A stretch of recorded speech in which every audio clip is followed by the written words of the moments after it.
السلام علیکم ورحمۃ اللہ وبرکاتہ۔ الحمد للہ وکفا وسلام علی عبادہ الذین اصطفى، اما بعد فاعوذ باللہ من الشیطان الرجیم، بسم اللہ الرحمن الرحیم۔ قال اللہ تبارک وتعالی فی القرآن المجید والفرقان الحمید، فمن شہد منکم الشہر فلیصمہ۔ وقال تعالی یرید اللہ بکم الیسر ولا یرید بکم العسر ولتکملوا العدہ ولتکبروا اللہ علی ما ہداکم ولعلکم تشکرون۔ وقال تعالی ایاما معدودات۔ وروى البخاری عن البراء رضی اللہ عنہ قال كان اصحاب محمد صلی اللہ علیہ وسلم اذا كان الرجل صائما فحضر الافطار فنام قبل ان يفطر لم يأكل ليلة ولا يوم حتى يمسي۔ وإن قيس بن شرمة الأنصاري كان صائما فلما حضر الافطار أتى امرأته الى آخری۔ حمد ثنا بڑائی اور بزرگی خالق کائنات اللہ رب العالمین کے لیے لائق اور زیبا ہے، جو ہم سب کا خالق اور مالک ہے۔ ہمیں چاہیے کہ ہر وقت ہم اللہ سبحانہ تعالیٰ کی حمد و ثنا، تسبیح و تہلیل بیان کرتے رہا کریں۔ تبارک اسمہ و تعالی جدہ ولا الہ غیرہ۔ اللہ کی اس مختصر حمد کے بعد درود و سلام ہو امام الانبیاء، شافع روز جزا جناب محمد رسول اللہ صلی اللہ علیہ وسلم پر۔ اللہم صلی وسلم وبارک علیہ، اللہم صلی وسلم وبارک علیہ۔ ناظرین کرام، میں نے ابھی قرآن مقدس سورہ بقرہ کی 3 مختلف عربی عبارتیں آپ کے سامنے پیش کی ہیں، جو آیات کے چھوٹے چھوٹے ٹکڑے ہیں، اور بخاری شریف کی ایک حدیث مبارکہ۔ آج کے چند منٹ خطاب میں ان لوگوں سے بات کرنا چاہتا ہوں جو لوگ رمضان المبارک میں روزے نہیں رکھتے۔ میرے اندازے اور کچھ مجھ جیسے ہی لوگوں کے اندازے کے مطابق 70 سے 80% لوگ رمضان المبارک میں روزے نہیں رکھتے اور اس کے نئے نئے بہانے تلاشتے ہیں۔ کوئی کہتا ہے کہ میں بیڑی اور گٹکے سے پریشان ہوں، کوئی کہتا ہے میں تمباکو سے پریشان ہوں، کوئی کہہ دیتا ہے کہ میں بہت گنہگار ہوں، میرے روزے کیا قبول ہوں گے۔ الغرض بہت سی باتیں ہیں۔ 70 یا 80% لوگ روزہ نہیں رکھتے۔ اللہ رب العالمین نے قرآن کریم کے اندر ان روزوں کو فرض کیا ہے۔ پچھلے درس میں نے بتایا تھا کتب علیکم الصیام، یہ بھی سورہ بقرہ کے الفاظ ہیں، تم پر روزوں کو فرض کیا گیا ہے۔ اور آج جو میں نے آیت پڑھی ہے، اس میں اللہ رب العالمین نے ارشاد فرمایا فمن شہد منکم الشہر فلیصمہ، تم میں سے جو اس ماہ کو پائے اس کو چاہیے کہ وہ روزے رکھے۔ اس ماہ سے مراد ماہ سیام، ماہ رمضان، اس کو چاہیے کہ وہ روزے رکھے، فلیصمہ۔ اور دوسرے مقام پر اللہ رب العالمین نے ان لوگوں کے لیے جن کا آج میں ذکر کر رہا ہوں 70 یا 80% جو بہانے کرتے ہیں، اللہ رب العالمین نے ان کو خطاب کرتے ہوئے یہ ارشاد فرمایا ہے یرید اللہ بکم الیسر ولا یرید بکم العسر۔ اللہ کا ارادہ تمہارے ساتھ آسانی کرنے کا ہے، اللہ کا ارادہ تمہارے ساتھ سختی کرنے کا ہرگز نہیں ہے۔ اس کا مطلب یہ ہے کہ کوئی اگر تکلیف محسوس کرتا ہے تو اس کو اللہ کا یہ حکم اپنے دل میں، اپنے دماغ میں اتار لینا چاہیے کہ وہ تو یہ کہہ رہا ہے کہ میں آسانی کرتا ہوں۔ تو جن کو پریشانی محسوس ہوتی ہے یا وہ کہتے ہیں تو وہ یہ طے کر لیں کہ ہمیں پریشانی نہیں ہونا، کیونکہ اللہ ہمارے ساتھ آسانی کرے گا۔ یہ کوئی عام انسان نہیں کہہ رہا ہے، یہ دنیا کا کوئی شہنشاہ، کوئی دنیا کا بادشاہ نہیں کہہ رہا ہے، بلکہ احکم الحاکمین، حاکموں کا حاکم، بادشاہوں کا بادشاہ کہہ رہا ہے، یرید اللہ بکم اليسر۔ تو جب اللہ آسانی کرے گا تو آپ کے کہنے سے کیا فائدہ؟ آپ خام خواہ جھوٹ بول رہے ہیں، غلط کہہ رہے ہیں، یا خام خیالی میں مبتلا ہیں، یا شیطان نے آپ کو بہکا رکھا تھا۔ آج تو وہ بنا ہوا ہے۔ تیسرے نمبر پر جو میں نے آیت پیش کی تھی، بلکہ آیت کا ایک چھوٹا سا ٹکڑا، ایام معدودات، اس ٹکڑے کے اندر اللہ رب العالمین نے ان لوگوں کے بارے میں ذکر کیا ہے جن کو یہ لگے کہ یہ دن تو بہت زیادہ ہے۔ جو ایمان والے ہیں اور اللہ پر اعتماد اور بھروسہ مکمل ہے اور قبر سے، میدان حشر سے، حساب و کتاب سے ڈرتے ہیں، اور ان کے دل میں یہ طمع و لالچ ہے کہ مجھے جنت میں جانا ہے اور جنت کے اعلیٰ مقامات حاصل کرنا ہے، تو وہ تو روزے رکھتے ہیں، کم دن ہو زیادہ دن ہو، انہیں کوئی فرق نہیں پڑتا۔ لیکن جن 80% یا 70% لوگوں کی میں بات کر رہا ہوں، وہ لوگ اس کو بغور سنیں، ایام معدودات، بڑے دوستانہ انداز میں اللہ کہہ رہا ہے یہ گنتی کے تھوڑے سے دن ہی تو ہیں۔ کیونکہ بہت سے لوگ یہ کہا کرتے ہیں اتنے دن، 30 دن، 29 دن۔ اللہ رب العالمین نے ان لوگوں کے لیے ارشاد فرمایا، نہ، ایام معدودات، بھائی یہ گنتی کے چند دن ہیں، رکھو، دیکھو اس کے فوائد پھر تمہیں کیا کیا نصیب ہوتے ہیں۔ اب وہ سوال کر دے کہ گنتی کے چند دن ہم کیسے محسوس کریں، تو ان کو اس طرح سمجھائیے کہ سنیے، ایسے سال میں 360 دن ہے کم و بیش، 29 یا 30 دن کا عربی مہینہ ہوتا ہے، اور 30 دن کے حساب سے بھی 12 یا 36 360 دن ہوتے ہیں۔ کچھ دن کم ہی ہو جائیں گے کیونکہ بعض مہینے 29 کے بھی ہوتے ہیں۔ اب ان 360 دن میں سے 30 یا 29 دن یہ ماہ رمضان کے روزوں کے نکال دو تو ادھر بچتے ہیں 330 دن۔ 330 دن ایک طرف رکھ دو اور 30 دن ایک طرف رکھ دو، اور ایک بڑے مجمع کو بلاؤ اور کہو کہ 330 زیادہ ہیں یا 30 زیادہ ہیں، تو وہ پورا کا پورا مجمع یہ سوال کرنے والے کو بے وقوف کہے گا، کیسا سوال کر رہے ہو؟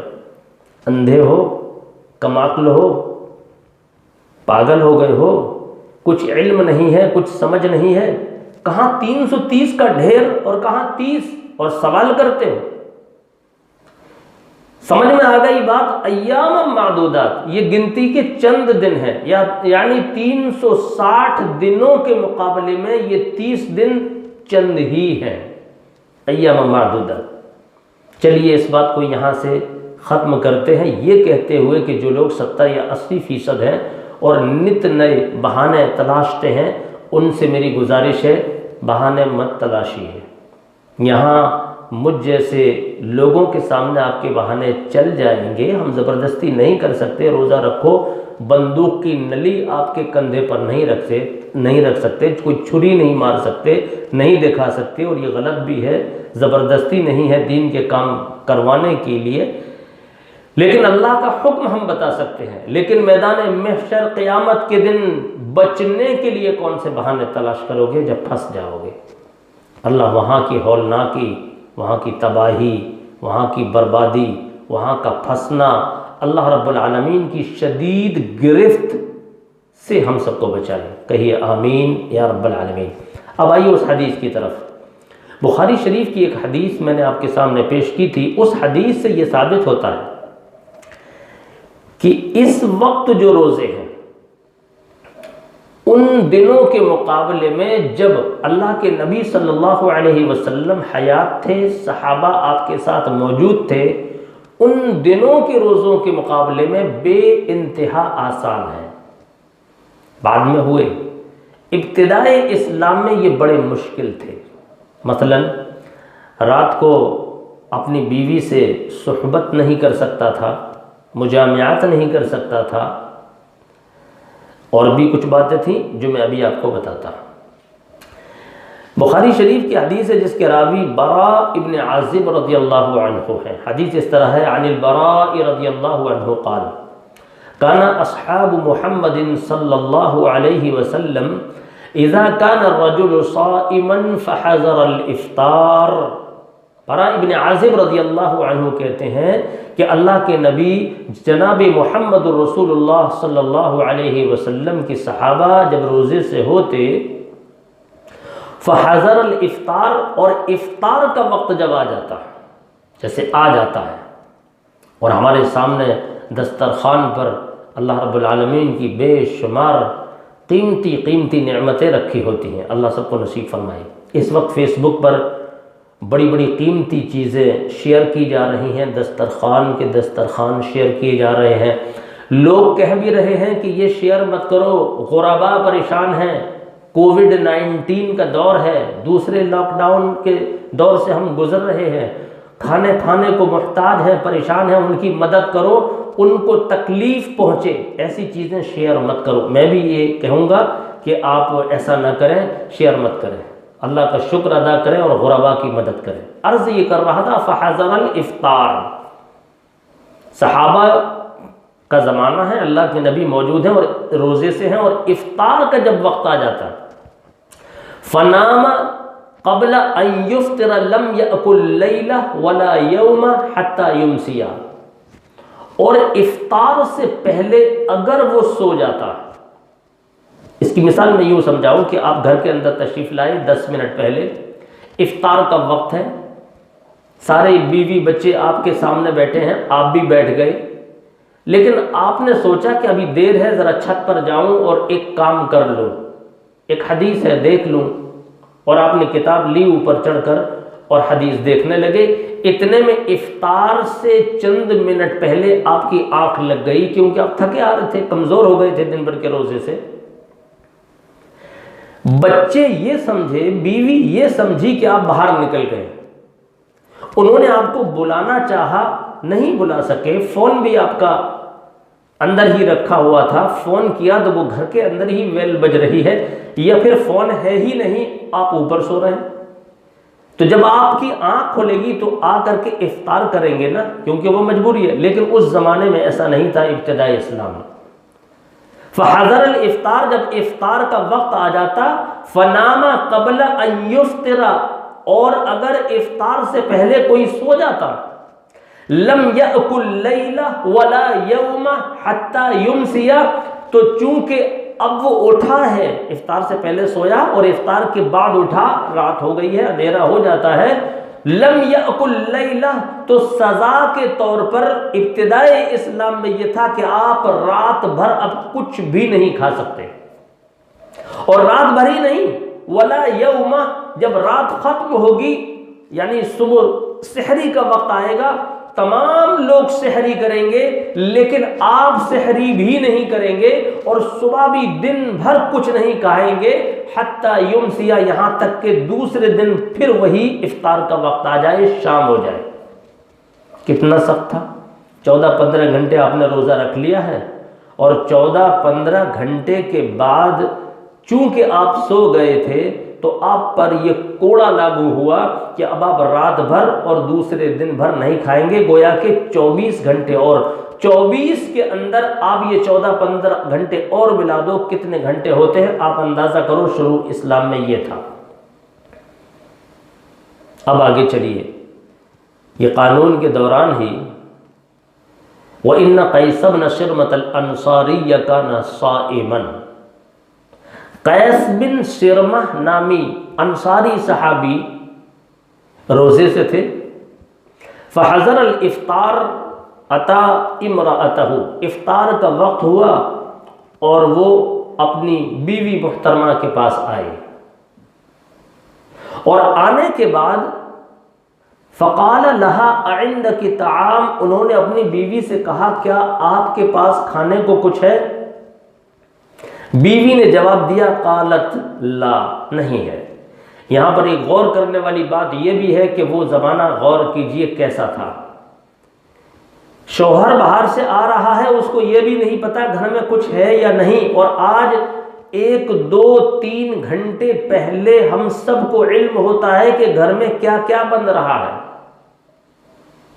زردے ہیں، پلاؤ ہے، آم بھی ہے، تربوز بھی ہے، خربوز بھی ہے، انگور بھی ہے، اور بھی بہت کچھ ہے۔ وہ کیسا زمانہ تھا اور کتنی سخت سزا تھی۔ انہوں نے کہا کیا آپ کے پاس کھانے کو کچھ ہے؟ اعندک طعام؟ قالت لا، انہوں نے کہا نہیں ہے۔ ولیکن انطلق فاطلب لک، لیکن ہاں آپ بے فکر رہیے، میں جاتی ہوں، کوئی انتظام کرتی ہوں، کوئی جگاڑ کرتی ہوں، یعنی باہر جا کر کے کسی رشتہ دار سے، کسی دکان والے سے، یا جو بھی طریقہ ان کا ہو، ان کے ذہن میں ہو، اس کی وضاحت حدیث کے اندر نہیں ہے، کہا میں لاتی ہوں۔ وہ لینے کے لیے چلی گئی۔ جیسے ہی وہ لینے کے لیے گئی، ابھی چند منٹ باقی تھے، صحابی رسول لیٹے، اور لیٹنے کے بعد ان کی آنکھ لگ گئی، سو گئے۔ حدیث کے الفاظ ہیں وَكَانَ يَوْمَهُ يَعْمَلُ فَغَلَبَتْهُ عَيْنَاهُ، انہوں نے اس دن کام کیا تھا، محنت کی تھی، مشقت کی تھی، ان کی آنکھ لگ گئی تھکن کی وجہ سے۔ فَجَاءَتْهُ امْرَأَتَهُ، ادھر ان کی آنکھ لگی، افطار ہو چکا، اور وہ جگاڑ توگاڑ کر کے جہاں سے بھی آئیں اور جو بھی لے کے آئیں، جیسے ہی آئیں اور گھر کے اندر داخل ہوئیں، فلما رأته قالت خیبۃ لک، انہوں نے جیسے ہی انہیں دیکھا اور دیکھنے کے بعد فرمایا افسوس، اف، تم تو محروم ہی رہے۔ مطلب یہ تھا کہ جب افطار کا وقت ہونے والا تھا اور تم پوچھ رہے تھے عندک طعام، کیا تمہارے پاس کچھ کھانے کو ہے، اور میں نے کہا تھا کہ نہیں، میں جاتی ہوں، کوئی انتظام کر کے لاتی ہوں، تو اس وقت بھی تم محروم تھے کیونکہ تھا نہیں، اور جب میں انتظام کر کے لائی، اس میں لانے میں ذرا دیر ہو گئی، اور آتے آتے میں نے دیکھا افطار ہو چکا اور آپ سو رہے ہیں، اب ہے تو بھی نہیں کھا پاؤ گے، محروم تھے، محروم ہی رہے۔ اب کیا ہوتا ہے؟ فَلَمَّا انْتَصَفَ النَّهَارُ غُشِيَ عَلَيْهِ، صبح ہو گیا، یعنی دن، افطار کا وقت آیا، سب نے کیا، وہ نہیں کر سکتے تھے، لیکن دن ہو گیا، رات کے 12 گھنٹے گزرے، دن ہوا، اب دن کے 12 گھنٹے گزارنا ہے حتی یمسی، شام تک، لیکن ابھی دن ہے۔ فَلَمَّا انْتَصَفَ النَّهَارُ غُشِيَ عَلَيْهِ، ان پر جب دن ہوا تو غشی طاری ہو گئی، غشی علیہ، ان پر بے ہوشی طاری ہو گئی، گر پڑے، بے ہوش ہو گئے۔ فذکر ذلک للنبی صلی اللہ علیہ وسلم، یہ اتنا بڑا حادثہ تھا کہ اس کا ذکر اللہ کے نبی صلی اللہ علیہ وسلم کے سامنے کیا گیا کہ یا نبی اللہ ایسا ہو گیا۔ جب اس کا ذکر کیا تو اس وقت کوئی قانون نہیں تھا کہ آپ بتاتے، قانون فوراً نازل ہوا۔ فنزلت هذه الآیہ احل لکم لیلۃ الصیام الرفث الی نسائکم، سب سے پہلے اللہ رب العالمین نے یہ خوشخبری سنائی کہ تم پر رمضان المبارک میں جو روزے چل رہے ہیں، دن کو چھوڑ کر رات میں جو تمہارا مجامعات کرنا، صحبت کرنا تم پر منقطع کر دیا گیا تھا، روک دیا گیا تھا، اس کو اب حلال کیا جاتا ہے، اس کی تمہیں اب اجازت دی جاتی ہے۔ صحابہ کے الفاظ ہیں فَفَرِحُوا بِهَا، اس پر وہ بہت خوش ہوئے، اس پر وہ خوش ہوئے، لیکن آگے کیا ہے؟ فرحاً شدیدہ، بہت خوش ہوئے، ایک مہینہ بہت ہوتا ہے. شدت اختیار کر گئی ان کی خوشی کی. دوسری وَنَزَلَتْ، اور یہ بھی آیت نازل ہوئی، وَكُلُوا وَاشْرَبُوا حَتَّى يَتَبَيَّنَ لَكُمُ الْخَيْطُ الْأَبْيَضُ مِنَ الْخَيْطِ الْأَسْوَدِ، کھاؤ اور پیو یہاں تک کہ ممتاز ہو جائے سفید دھاری بلیک کالی دھاری سے. یعنی اب رات میں جو تمہیں منع کیا گیا تھا کھاؤ پیو، یہ بھی اجازت دی گئی. عرض مجھے یہ کرنا ہے میرے بھائیوں، کتنا مشکل تھا وہ روزہ، اللہ نے کتنا آسان کر دیا ہے. کھانے ہیں، پینے ہیں، انواع و اقسام ہیں. اس زمانے جیسی مجبوریاں بھی ہیں لیکن بہت کم لوگوں پر، اور ان کی بڑی اچھی مدد ہوتی ہے. اس زمانے میں اتنی مدد بھی نہیں ہو سکتی تھی، مددگار کم تھے، اب مددگار بہت زیادہ ہیں. اس وقت لاک ڈاؤن چل رہا ہے، پورے ہندوستان کے اندر غریب پریشان ہیں، بہت سے لوگوں کی غربت سے موت بھی ہوئی ہے، بہت سے لوگوں نے پھانسی بھی لگائی ہے. میں سمجھتا ہوں لوگ بھی کہہ رہے ہیں لاک ڈاؤن کا جو سسٹم تھا وہ سسٹم تھوڑا ٹھیک نہیں تھا. اس پر میں زیادہ بات نہیں کرنا چاہتا. اگر سسٹم سے یہ کام ہوتا تو اتنی پریشانی نہیں ہوتی، لیکن خیر لاک ڈاؤن ہوا. اس لاک ڈاؤن کے اندر کتنی مدد کر رہے ہیں لوگ، اللہ ان کو اجر عظیم سے نوازے. اللہ دونوں جہان میں جو لوگ ان کی مدد کر رہے ہیں بھلائیاں نصیب فرمائے، اس کے بدلے میں ان کو جنت نصیب فرمائے، اعلیٰ مقام نصیب فرمائے. عرض مجھے یہ کرنا تھا کتنا مشکل تھا وہ روزہ، اور آج اتنی آسانیوں کے باوجود اگر 70-80% روزہ نہ رکھے تو کتنے دکھ کی بات ہے. کئی لوگ ملے، آپ روزے سے ہوں گے؟ ہاں مولانا روز جیسے ہیں، روز جیسے ہیں، ذرا سا الفاظ رگڑ کر روز جیسے ہیں، ایسا لگے کہ روزے سے ہیں اور آپ چپ ہو جائیں. میں نے کہا کیا کہہ رہے ہو؟ کہا ہاں روز جیسے ہیں. میں نے کہا یہ روز جیسے ہیں کیا سمجھا نہیں؟ روزے سے ہو نا؟ ارے میں کہہ رہا ہوں مولانا روز جیسے ہیں، یعنی جیسے رمضان سے پہلے رہتے تھے روز جیسے، ویسے ہی ہے، مطلب روزہ نہیں. کیوں؟ ارے یہ بات وہ بات، یہ مجبوری، اب بس چھوڑیے آپ بھی بس مولانا. اس طریقے کی لوگ باتیں کرتے ہیں. اللہ سے ڈریے، مجھ سے نہیں، کسی انسان سے نہیں، کسی عالم سے نہیں، کسی خطیب سے نہیں، کسی چھوٹے اور بڑے سے نہیں، باہر والے سے نہیں، اللہ سے ڈریے. کل قیامت کے دن آپ کو جواب دینا ہے. آپ کا جواب مجھے نہیں دینا، آپ کا جواب آپ کے والدین کو نہیں دینا، بہن بھائیوں کو، اہل محلہ کو نہیں دینا. آپ کا جواب آپ کو دینا ہے. روزہ رکھا تھا یا نہیں، یس اور نو آپ جواب دیں گے. نماز پڑھی تھی یا نہیں، یس اور نو آپ جواب دیں گے. روزہ رکھا تھا تو مشروط طریقے سے رکھا تھا یا نہیں، یعنی جو شرائط ہم نے رکھی تھی ان شرائط کے حساب سے رکھا تھا یا اپنی منچاہی اپنی مرضی سے رکھا تھا. یہ ساری سوالات آپ سے ہونے ہیں انشاءاللہ. مشروط روزہ ہے، بلکہ ہر اللہ کا حکم مشروط ہے. اس پر میں انشاءاللہ اگلا درس آپ کے سامنے پیش کرنے کی کوشش کروں گا. آج ان چند منٹوں میں جو کچھ کہا ہے میں دعا کرتا ہوں الہی سب سے پہلے مجھے عمل کی توفیق نصیب فرما، اور جن جن صاحبان نے سنا ہے اور جو آگے سننے والے ہوں الہی ان سب کو عمل کرنے کی توفیق نصیب فرما. استغفر اللہ لی ولکم ولسائر المسلمین فاستغفروہ انہ هو الغفور الرحیم. والسلام علیکم ورحمۃ اللہ وبرکاتہ.